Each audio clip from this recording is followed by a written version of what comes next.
Hey guys, welcome back to 4-Minute Film School. My name is Matt, and today we're super excited to share with you guys about DSLR filmmaking and the basics around DSLR filmmaking. Because DSLR filmmaking is so big and there's so many different topics, we're going to split this up into 2 videos. Today we're going to be talking about frame rate, shutter speed, and focus, so that you guys can further improve your filmmaking, especially around those areas.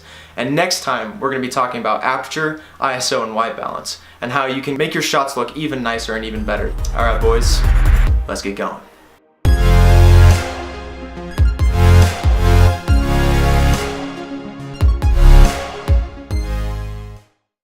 So the first thing we're going to start off with is our frame rate. Most cameras shoot in about 24 frames per second as the most general frame rate. Other cameras can shoot up to 30 frames or even 60 frames. Some can even shoot up to about 120 frames per second. The most cinematic and basic standard is the 24 frames per second. Unless you know you're going to shoot in slow motion, you can change it to a higher frame rate. The next thing we're going to focus on is our shutter speed. In filmmaking, there's somewhat of a rule.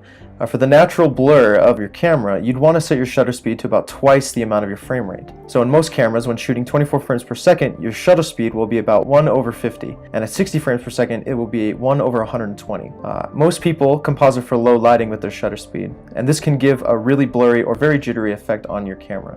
And last that we're going to talk about is focus. So on your camera, there are 2 types of focus: manual focus and autofocus. Manual focus is always better when you can, but a lot of the times when vlogging or shooting moving objects, autofocus can be really helpful. I like to zoom if possible on my subject and focus, and then zoom out. In this way, I know what I want in focus is in focus. You can change the autofocus to manual focus on the front, on your lens. There should be a little lever that you can press between the 2 to change your options. Also, you can autofocus when you're pressing the front button. If you press it halfway down, it'll always autofocus it. Alrighty guys, thanks for watching, and if you'd like to see more, please consider subscribing, and we'll catch you next week with another video. Peace out.